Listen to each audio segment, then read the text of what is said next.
Welcome to the Christian Woman Leadership Podcast, where we hope to inspire you to embrace your God-given gifts, skills, and passions in order to lead with confidence.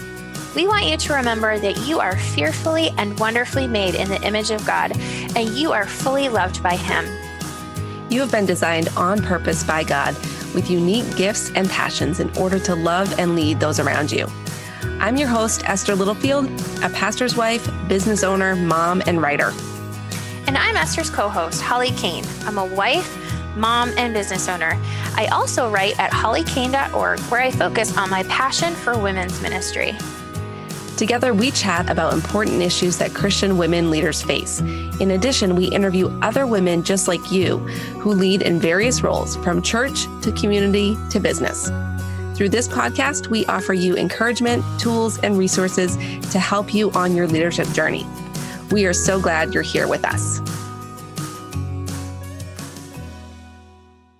Welcome to this episode of the Christian Woman Leadership Podcast. I'm your host, Esther Littlefield, and I am so glad that you are here with me today.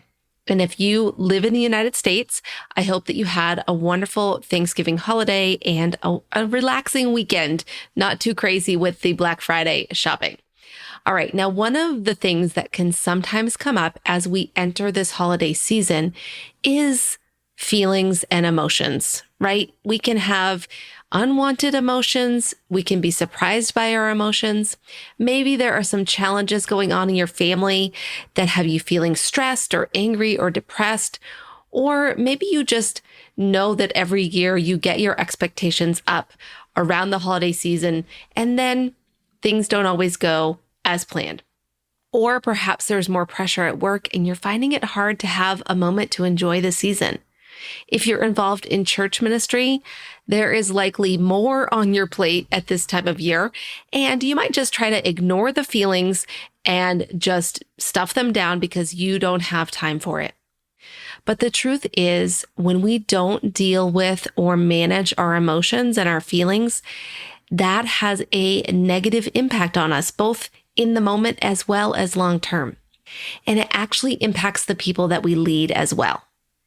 So in today's conversation, you're going to hear me chat with Jessica Hottle about her leadership journey, as well as why we as leaders need to manage our emotions, not ignore them, and not just lean into them and just say that we should just accept them as they are and not do anything about them. Plus, Jessica shares with us a 5-step process that we can use to manage our emotions as leaders.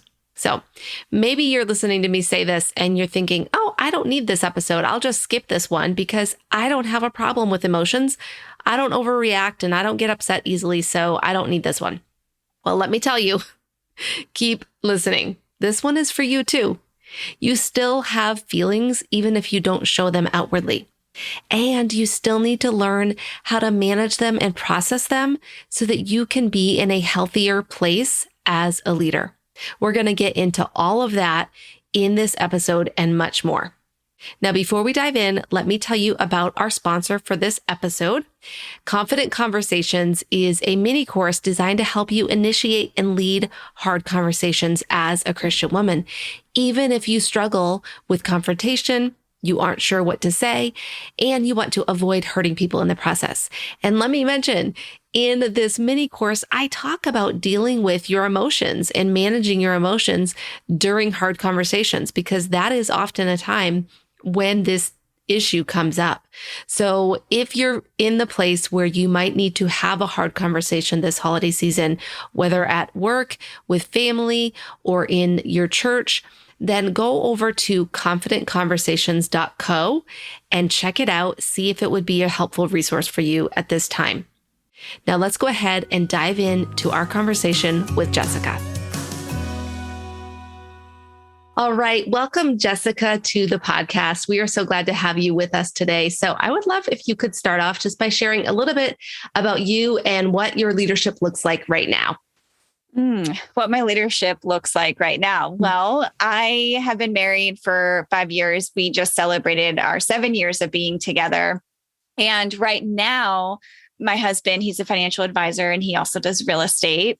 And we volunteer at the church. So that's kind of another place that I have leadership right now is in the church. And I do all of social media and pictures and videos. And I also do slides because we're small. So we still run out of a gym right now. Yeah. So you're kind of a little bit of everything. And I do slides for the songs and craft them and do the scriptures for the pastor as well. So that's kind of the leadership role that I have right now in the church. And in business, I love leading women as far as either one-to-one or in a group setting with health and fitness, or leadership as in leading my own team, meaning I hire out, like I have assistants and things like that, but also just leading a team of other women that are helping women in fitness and health. Okay. So it's kind of a little bit of everything. I think it depends on how you define leadership, right? Whether it's that one-to-one witnessing with women or that private small group or however it is that you view that. Yeah. Yeah. And we typically, the way I think about leadership for the sake of this podcast, especially, is essentially anytime you have someone else in your life that you are influencing or impacting, that's leadership. So it could be you're a stay-at-home mom and you've got 2 little kids that you're leading them, or it could be you are the CEO of a large corporation and then you are leading, you're just leading in a different capacity and a different number of people. So love that. Awesome. So can you tell us a little bit about your leadership journey? Like, was there a point in time where it became clear to you that you were a leader in your journey? I think it starts back to, I had kind of a rougher upbringing and I had to grow up kind of fast. And I think that's when I really took hold of, I want to say, my own life, because I had to. There was no other choice for me. And so I would say at around 16 was when I really started taking care of myself. I didn't know Jesus at the time. I didn't know him until 22. So I had quite a few years of just figuring this out on my own and taking care of myself. But it was also the first time I got a job, and I worked at Joann Fabrics, and it was the biggest blessing for me. I worked there for 8 years, and I just at first started out, I was like, oh, this is just a job. It's annoying, but I slowly began to be a key holder. And then I was one under my boss, and we worked together very closely. And at one point they asked if I wanted to own my own store. And so that was really where I would say leadership began for me, because I was 18 and a key holder, and I was managing women that were 20, 30 years older than me, which was quite humbling, I don't want to say frustrating because they were so kind, but for me, I had to figure it out. What did this look like? Will they listen to me, looking down on me? But I think that's really where personal life began, and also the first kind of touch of responsibility. Yeah. That's amazing. I love that. So you mentioned, there's so many questions now that I have to follow up on that, but you mentioned that you didn't come to Christ until later. Could you share a little bit about that, how that came about? Yeah, I can remember my mom just kind of saying to my brother and I that she never wanted to force religion on us. Yeah. I think it's because growing up, maybe she had that kind of situation. And I don't know too much of my parents' history, believe it or not, just because we've never really been close. But I can just remember seeing my grandpa reading the Bible, and I didn't know it was the Bible. When I say I knew nothing, I mean nothing. So when somebody said how to find a verse, I didn't know anything. And I was never close with family either at the time. And so my cousin kind of started coming to my work at Joann Fabrics and trying to rekindle that relationship. And we started taking long bike rides, meaning like 15, 20-mile bike rides. And one day she just kind of asked me if I knew the Lord. And that's kind of where it started. Wow. Yeah. It was a slow journey and slow relationship building with the people around me and people that I at once didn't trust. And now I can trust. And that's how it started. I love that. It's so beautiful. So now you have leadership in your church, it sounds like, as well as in your business. So are there any leadership lessons that you have learned, whether back in your career at Joanne Fabrics or in your business or ministry roles, that you would want to share with our women?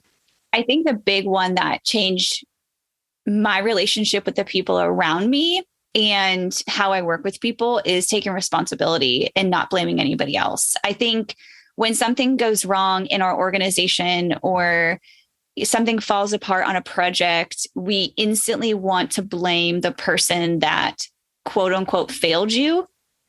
They didn't get it right. They should have known better. They didn't show up.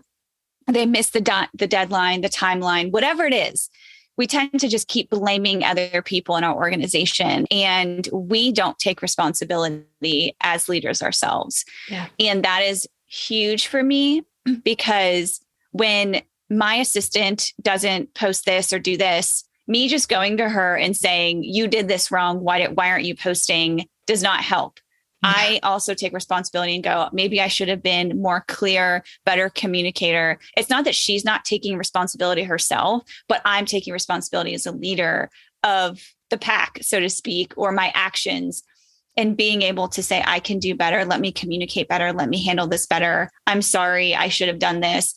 And that's really changed how I show up, but also how people show up for me. Yeah, that's so good. All right, Jessica. So one of the reasons we wanted to bring you onto the show is because you talk a lot about emotions and feelings and how our feelings can sometimes get in the way of us actually doing the work that he's called us to do, that God has called us to do, whether that is in, again, leading in our churches, leading in our homes, leading in our ministries or businesses. So how can you tell us how you got to the point of having this message? Like, how did it come about that you were so interested in the issue of emotions and feelings? Yeah. Well, I think from one, my own life, but two, I kind of started to see this trend where we see the graphic. It's okay to not be okay. Right. And I always want to take it the step further of it's okay to not be okay, but it's not okay to not always be not okay. And we kind of either relish in suffering as if we have to live in our suffering, or we just don't talk about suffering at all. And we just try to push through and make it in life. And either one of these way of thinking can lead us to either one of those thoughts, right? Yeah. Where it's okay to not be okay, which is good, but we can't stay there. Yeah. And then I started seeing one side of the coin or the other as far as feelings are bad. You'll hear people just say feelings are bad. Feelings are bad. You can't trust them. You can't trust your feelings. Yeah. There is a truth to that. Right. Yeah. And then the other side is just feel all your feelings. It's okay. This is great. And everything. Well, I kind of wanted to build the bridge of you can feel your feelings and you're allowed to move through them. Here's how to do it healthy. But I'm not going to say feelings are bad. I'm not going to tell you to just stay in your feelings. We need to actually begin building the bridge of here's my feelings, here's my experience. I'm going to God so that God can then intervene and show me how to be able to process and work through this. And that's where I come into play of just saying it's okay to not be okay. But again, it's also, you don't want to just live in this place of suffering. It's a place of visitation, not a place of habitation. Yeah. Yeah. Okay. That's so good. So our audience is women leaders. And, I'm curious why you feel it might be even more important, maybe not more important, but super important for leaders, especially to learn how to manage our emotions and really process and deal with our emotions. Kind of think of the first time, maybe if you're single or you're engaged and you're going to get married and you're used to living with some girlfriends or by yourself. And then you move into the house with your now husband and you just realize you're kind of, I hate using the word hot mess, but you got some things to work on because now you're not responsible for you. You're also now responsible for your husband. Yeah. And it's kind of the way leadership is, but on a bigger magnitude. now we have this responsibility for all these other people that we have to manage, take care of, make sure that their needs are being met or that they have what they need. And so if we're not intentional about what's in our hearts, it can disrupt the whole organization. You know, how many times have you had a fight with a friend or your husband or whoever, and you go to work and you're just angry and you're frustrated and you start yelling at your employees? It's the same, or even just going to church and, you know, you're frustrated and you're taking it out. No matter where you are, your feelings and your body are going with you. And that's why, to me, it's important, because now it's not just you by yourself living. You're now in basically this realm and this sphere of so many other people that you might not even recognize how other people are experiencing you. Mm-hmm. Yeah. Yeah. It's so true. And I think that it really comes to me, when I think about it, I think, okay, as a leader, a lot of times we feel like we just have to keep it together. Just keep it together. Don't show your emotions. Don't express how you're actually feeling, because you've got to keep things running, right? Mm-hmm. And so we sort of sometimes stuff it down, ignore it, pretend like it's not there. So that's a problem, obviously, that we need to be able to deal with. So you have shared with me that you have a 5-step process that can help us deal with our emotions as they arise. So could you talk us through that process a little bit here?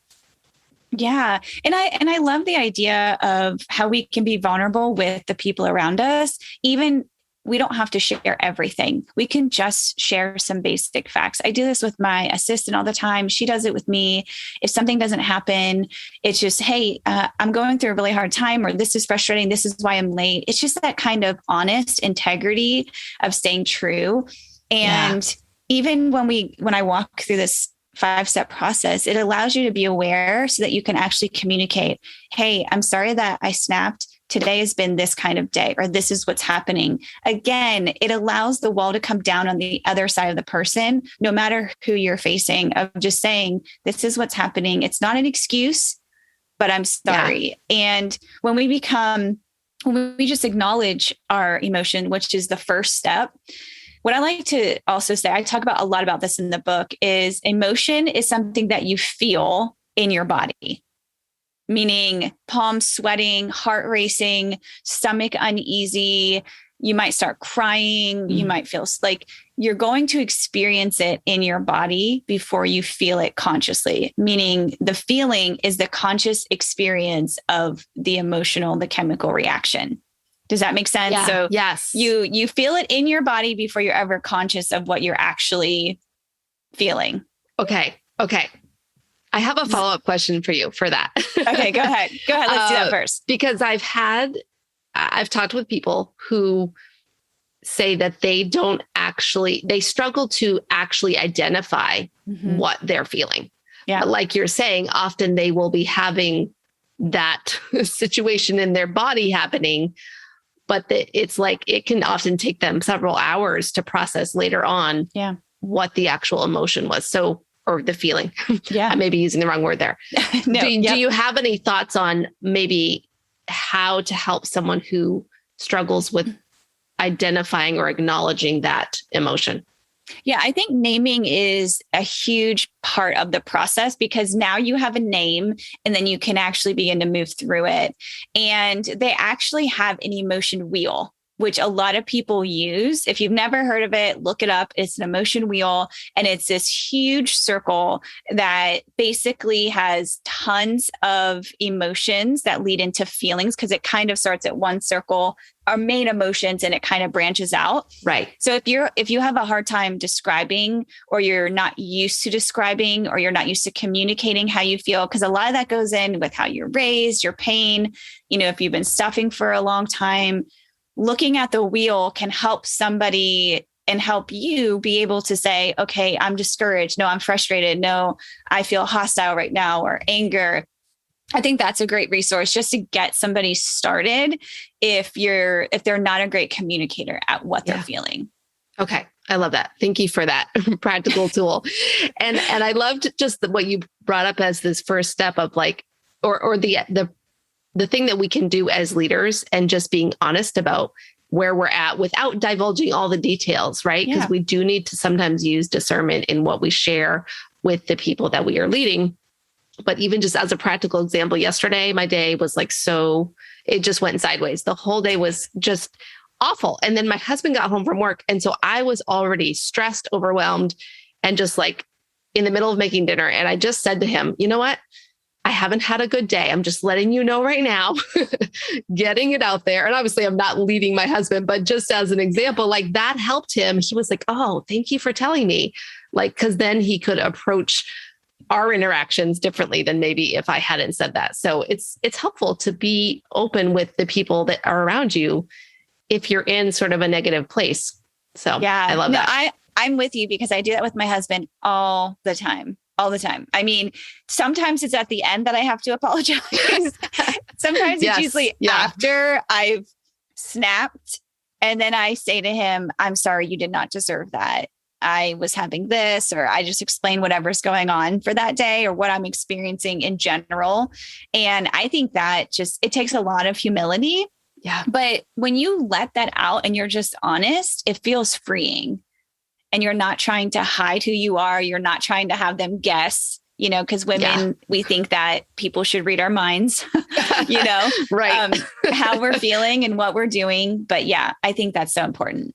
Right. Because I could have been like, well, I should just wait for him to ask me how my day was. Or exactly. He should just know, he should see on my face and just come over and give me a hug. Well, he may have had a bad day too. So exactly. It's so true. I'm glad you mentioned that because I'm a huge component. You can never over communicate of, just saying what you need. I often say it to my friends. I say it to people I work with, just ask for what you need. Yeah.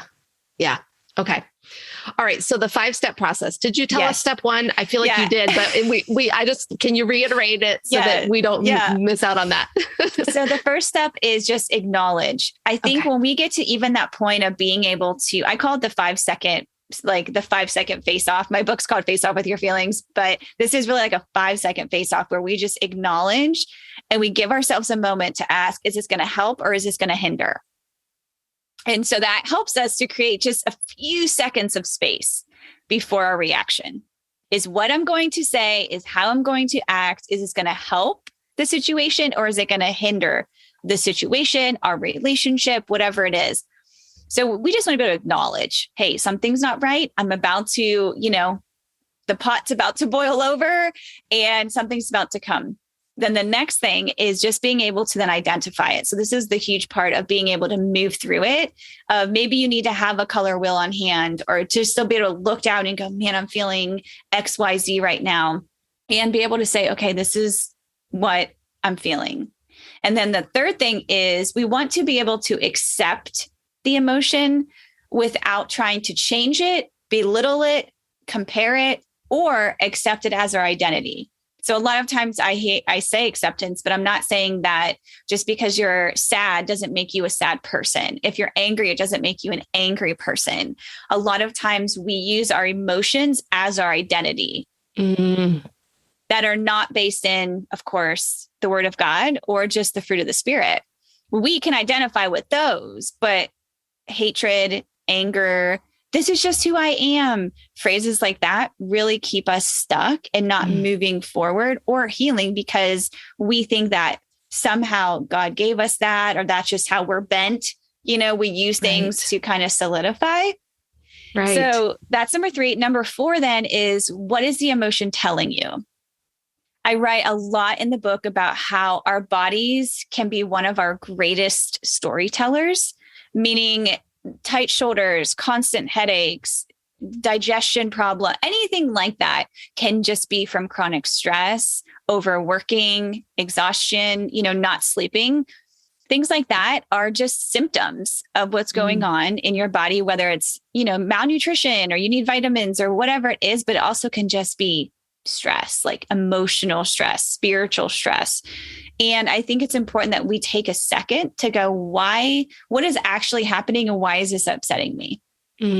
Okay. And then number 5 is you're going to have that conversation with God and you're going to go to those scriptures and you're going to renew your mind, right? You're going to start taking the old thought pattern And I call it in the book the train switch, where at the point of where the train actually changes direction is the train switch. And that's what we want to do with our thoughts and having this conversation and just being honest with God. I'm frustrated. I'm angry. I'm sad.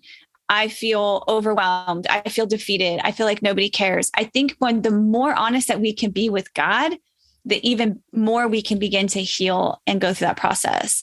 But there's that layer of, well, who do we believe God is? Which is a whole other topic, but it's important. But those are the 5 steps. Okay. Yeah. So I'm curious, what would you say can you go through these 5 steps when you are in the middle of a situation, like a emotional situation? Maybe you're in the meeting and someone says something in that meeting that is just incredibly hurtful and rude to you. And you're in that meeting, and like, would you recommend someone try to go through those steps right then and there in the midst of the situation? Or do you think this needs to be something that takes place? Maybe you address this in your book. So if you do, everybody read the book, but could you address that here? Yeah, no, it's a great question. And I think everybody is different. So you have to know what areas trigger you the most. Meaning, if you know that your job is very triggering right now, meaning your boss, the people that you work with, you're kind of on edge. Therefore, probably going into a meeting that if somebody says something, you might want to explode. I think acknowledging that in advance so that you can prepare. That way it allows you to have space now to actually go through this process. A lot of the questions that you can get to eventually is just saying, what's going on in this person's life? Why are they treating me this way? Because it probably has nothing, I don't want to take you off the table. It might not just have to do with you of why they're acting the way that they're acting.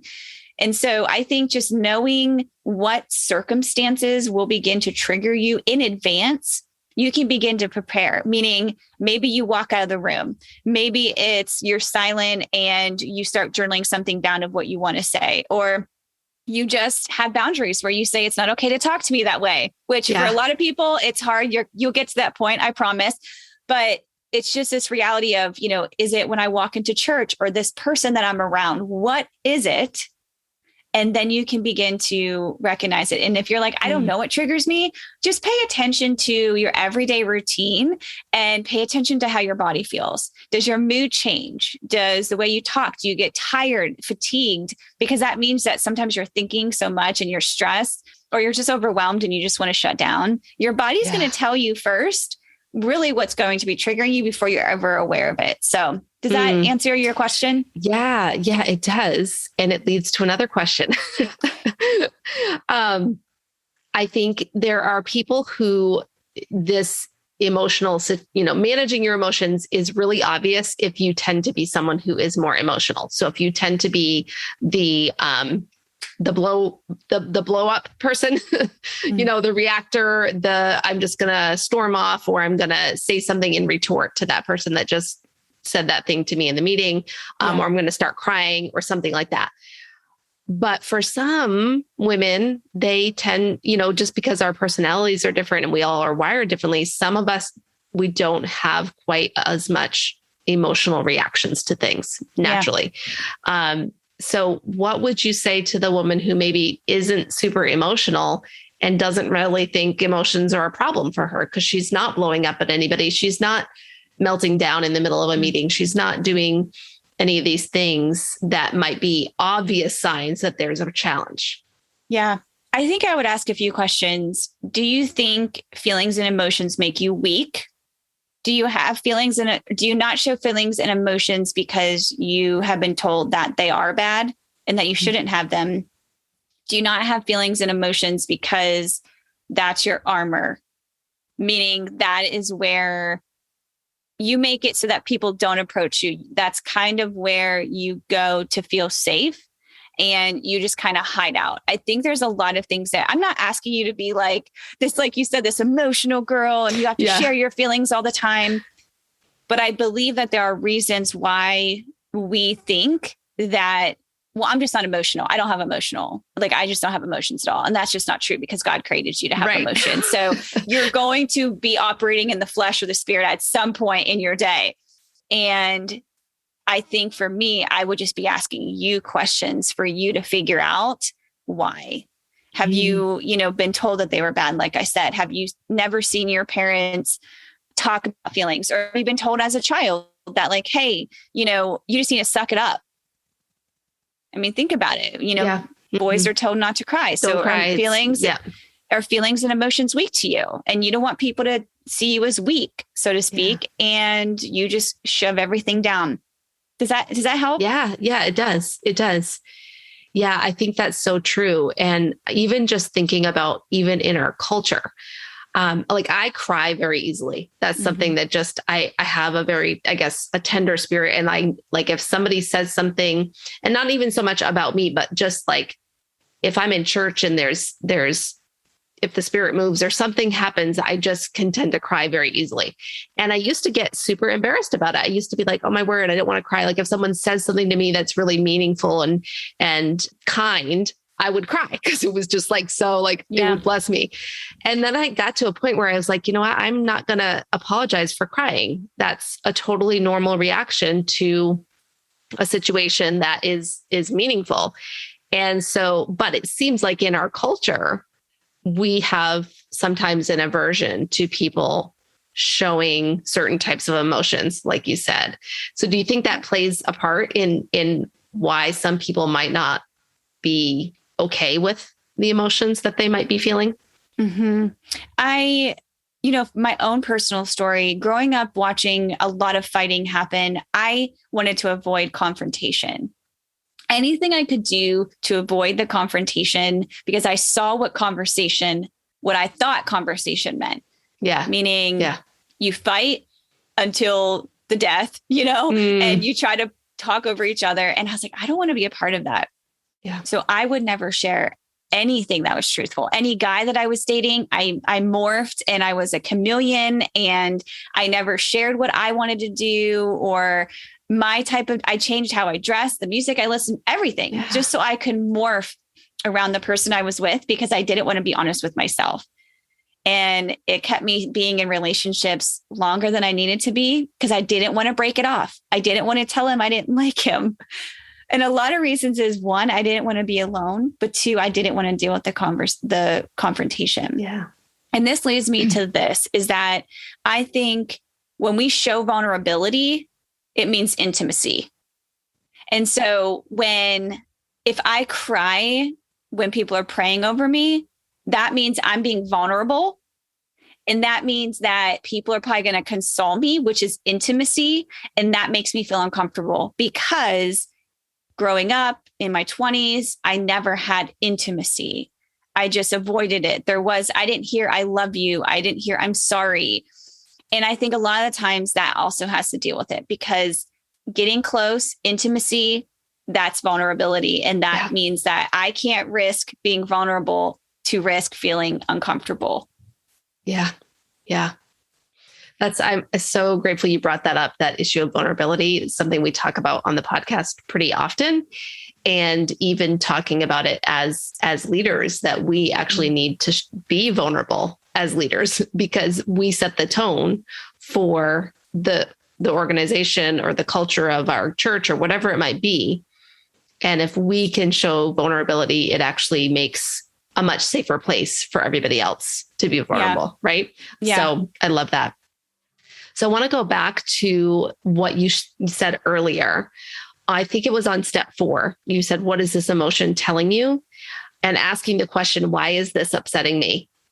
And I think that is probably one of the hardest things to do is to ask the why question. Because sometimes it can be like, okay, this happened and I feel this, I can do that. But then going that layer deeper of why can be really tough.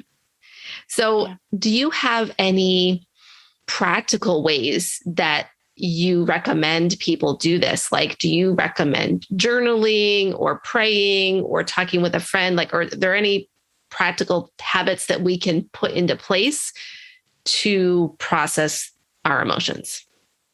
So verbally, this is something that I do with people, my husband, my best friend, those that are closest to you, because we all have spheres, right? And not everybody's going to get all of you. It's a lie. Even as a believer, if you love Jesus, not everybody's going to get all of you or the same amount of you, I should say. Yeah. And when I want to communicate what I'm experiencing, I let the person know in advance what I need. Meaning, I'll go to my best friend or my husband and say, I don't need your advice. I don't want you to correct me. I just need you to listen to me. And that helps them know I don't need to be coached. I just need you to listen to me. And that's one simple way with the people that are closest to you of just saying, I need to vent this off my chest. I need to talk through this, but I don't need your opinion right now. And I don't need your approval, your disapproval. I just need you to listen. And that again helps them, but it also helps you because you're not going to somebody and you're like saying everything that you feel. And then all of a sudden they're giving you all this feedback and you're kind of angry and you're like, I didn't want your feedback. Well, that's not their fault that they don't know. And so you just have to let them know in advance of just, hey. And then of course, if you're alone in your journal time or your quiet time, definitely journaling. I can't tell you how many things the Lord has opened up for me when I just kept asking the question, why am I feeling this way? What's happening? I'm so confused. I'm frustrated. Why do I feel like I'm stuck in some area? Or why do I, because there's even just this past week or week and a half or so, I kind of felt like I was in a haze and I was like, God, what is going on? And what am I experiencing? And I just started journaling and it just comes out on the pages. Now, I know a lot of people even struggle with journaling. And I think a lot of times they're thinking, well, it doesn't matter, or somebody's going to read the journal. It's like, you need to just be honest. If you need to burn the pages, throw them away after you're done, but you need to get them out somehow. So whether it's talking with somebody or writing them down, I think it's really important. Yes, you can pray, but have your prayers be on paper, because sometimes we need to get what's in our head actually physically out, whether it's a writing release or through your mouth, but we need to be able to get it out somehow.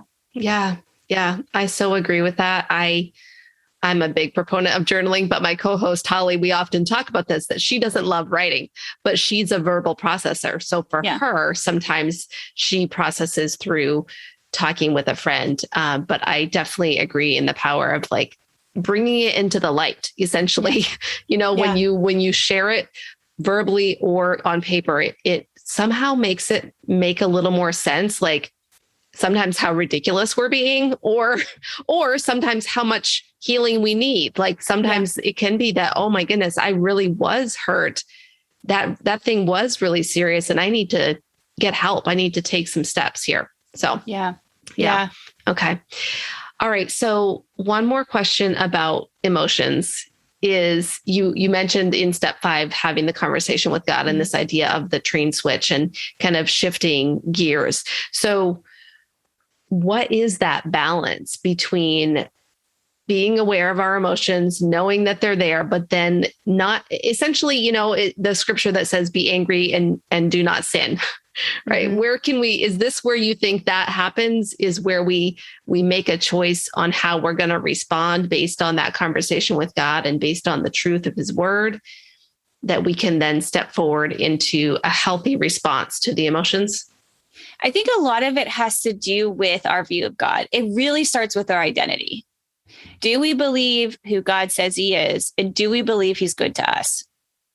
Because we can believe God's good to other people, but do we believe that God is good to us? And that was a question I had to ask. I talk about in the book. I said, I believe God is good, but do I believe that God is good to me? Yeah. Do I believe that he cares about my feelings and situations? Do I think that he's causing all these bad things to happen in my life to teach me a lesson? And again, I talk about that in the book because it was huge for me to recognize that God cannot be the author of good and evil. And oftentimes we lump it all together and we think that God's causing both.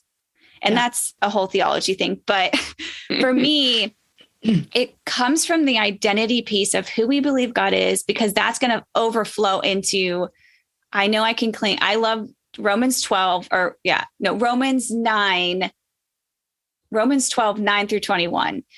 It's like every line is a character of who God is and who he's called us to be. To cling to what is evil, to cling to what is evil, to cling to what is good, right. To resist what is evil, to not repay evil for evil. And it's in those moments that I can go back to scripture and go, am I leading with the flesh or am I leading with the spirit? Yes, I'm angry, but now I have a choice. Do I resist the evil and do I cling to what is good? Right now, do I want to pay back what has been done to me? Or do I remember that the Lord pays back, that the Lord is the one who redeems my pain? And that is where I cling to him more than I cling to what I'm feeling.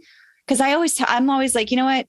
This happened. And I feel like the enemy stole this from me, but I trust and believe that God will restore this. It's that heart posture. But again, you're not going to get it right all the time, but that's where we get to say sorry. That's where we get to be clear and honest. And that's where we get to repent. And that's a part of the process of being sanctified. So I'm not here to say that you're going to nail it every time, because I know I don't, for sure. And it's just this reality that, man, I can say I'm sorry and I can go to that person with humility and not pride and be honest and, hey, I got it wrong.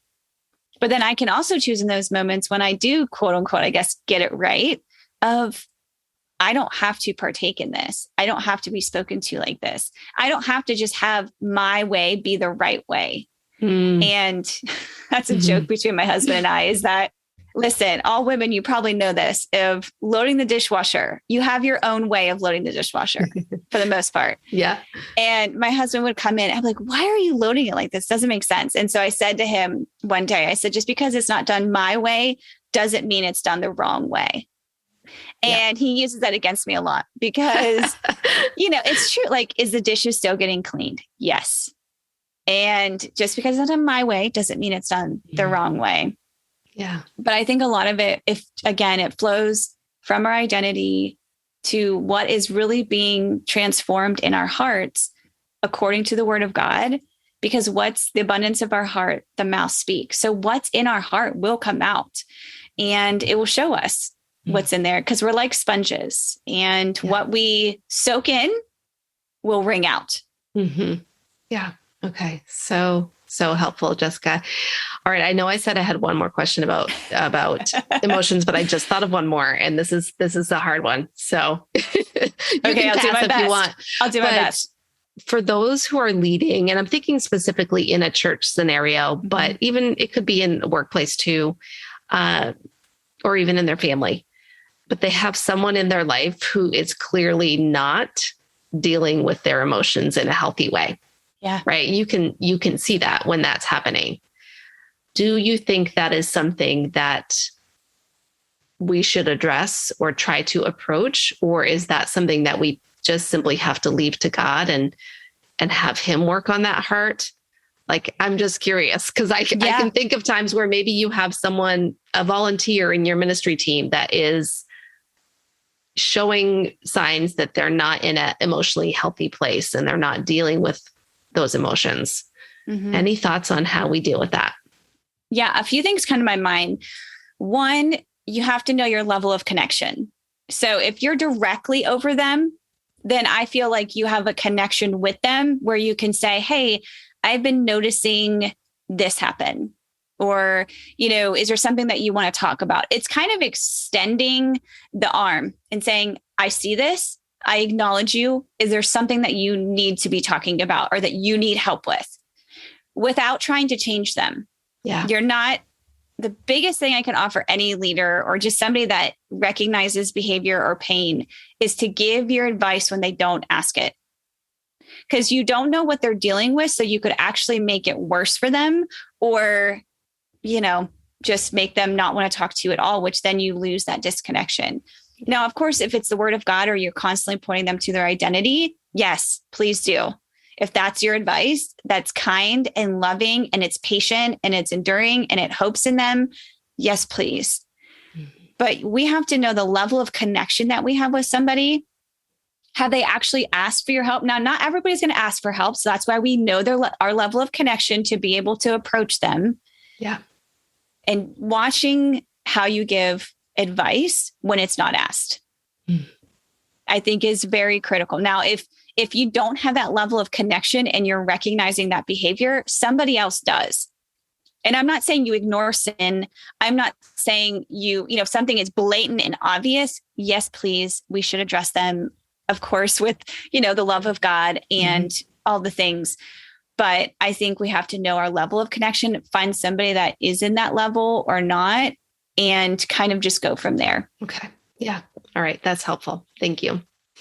All right. So we have a few more questions about leadership to just kind of close us out. And it's kind of the things that we like to have our guests share that might just be little snippets of your life or your advice based on your journey. So is there a tool or resource that has helped you to embrace your gifts and lead with confidence?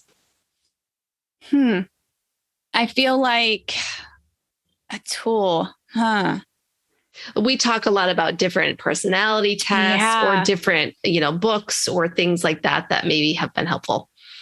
I, believe it or not, have not really done a ton of personality tests. It's not that I'm against them. And I love that a lot of business owners do that so that they know their style of their employee or how to communicate with them. Yeah. I personally have not. But for me, I think it's, I love how you guys say that readers are, leaders. And I think that's huge. So I'm constantly reading, like right now I'm reading the book, Keep Your Love On and Deadly Emotions. And I just kind of move through any book of the season that I need. And you always have some on deck, but I listen to a ton of podcasts. Craig Rochelle is a great leadership podcast. I'll listen to him. And I think for me, it so varies because it depends on what season of life I'm in and what I need. And that's what I listen to. I think a lot of leaders, they just listen to everything. And I'm like, what do you need right now in this season? And then focus on that versus focusing on everything. So for me right now in the book writing, it was Deadly Emotions and Keep Your Love On. And those are the two books that right now that I just am loving. Okay. I love that. So good. All right. Is there one habit or routine that helps you stay healthy as a Christian leader? Yeah. Well, are we talking like emotionally, physically? Any habit, anything. Could be washing your laundry every week. I don't know. Yeah. Oh, Lord.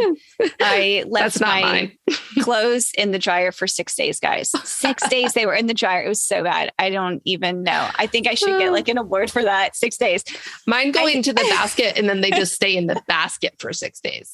Yeah. Mine didn't even make it to the basket at this point. So I think one habit for me has been writing everything down, like to-do list. I mean, that is something I've never strayed from ever since Chalene Johnson was where I learned a lot of my business stuff from in the beginning. Yeah. And ever since her trainings, I just have always kept, and I do paper still. I do nothing on my phone. So everything that is scheduled for the day, I still write down, and that helps me to stay focused. What's next?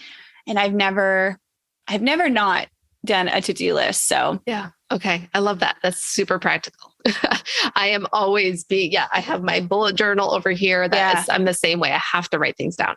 So I'm always telling people, just write stuff down. If I don't write it down, I always say, I'm like, if I don't write it down on the calendar or my planner, I forget because there's so many things going on. Yeah. And if I try to have like my phone and a planner, it's too many places for me. So yeah, exactly.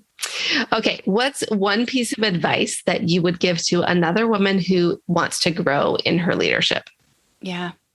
I think be patient and kind with yourself, because when you start to be around other people, you're leading other people. Again, I think you become aware more of your own insecurities. Yeah. You start to think, can I lead her? Oh, did what I say offend her? And you start to be more introspect. You start to look really inside. And I think that that's just an invitation to take things to the Lord. I know if I can give you an example, when I started with leadership at our church, we've been there since the beginning and we've been in leadership since the beginning, but I've never really been under authority in the church before. And I can tell you that it was hard for me because I have a lot of ideas and a lot of things going on, but there's authority. It's not my church. I can't, And being an entrepreneur and your own business, right? You do what you want, when you want, and how you feel God is leading you. And I took that into church leadership, and it just did not work out so well. So that showed me a lot of things in my own heart that I needed to work on. And I think that's always an invitation. And so if you're a new leader, I just want you to know that any tension is welcomed, and it just means things are changing. I think whenever there's tension, we think we must be doing it wrong or we're not doing a good job, but tension just means that things are changing. You're getting new thoughts, your brain's changing. It's uncomfortable. You've never been here before. Yeah. Yeah. Oh, so good. Love that. Love that advice. And I think a lot of women can relate to that, to that experience that you just shared. So good. All right, Jessica. Well, thank you so much for everything you've shared today on this episode, just around managing our emotions, the 5-step process. Those will all be in the show notes, so you guys can go check those out. But be sure to check out Jessica's book as well. So as we wrap up, if the gals who are listening want to connect with you, want to learn more about what you have to offer, can you share with us where we can do that? Yeah, you can get the book right at jessicahottle.com, or you can come hang out with me on Instagram and let me know how this episode resonated with you, or if you had any further questions, I'd love to answer them for you as well. So Jessica Hottle on Instagram, or you can go right to the website, jessicahottle.com, and get the book as well. Perfect. Great. And we will put those in the show notes for sure as well. All right, Jessica, thank you again for being with us today. Thanks so much for having me. Thanks for joining us on the Christian Woman Leadership Podcast. If you enjoyed this episode, would you consider leaving us a rating and review in your podcast app? This helps more women just like you find the podcast, and it also helps them to know whether the podcast would be a good fit for them. Just go to the show in your podcast app, then scroll down until you see the option for ratings and reviews. From there, you can tap to rate and write a review. It means the world to us when you take a couple minutes to do this, and thank you so much to everyone who has left a review. Now, don't forget, your leadership matters, and it's time for you to embrace your gifts and lead with confidence.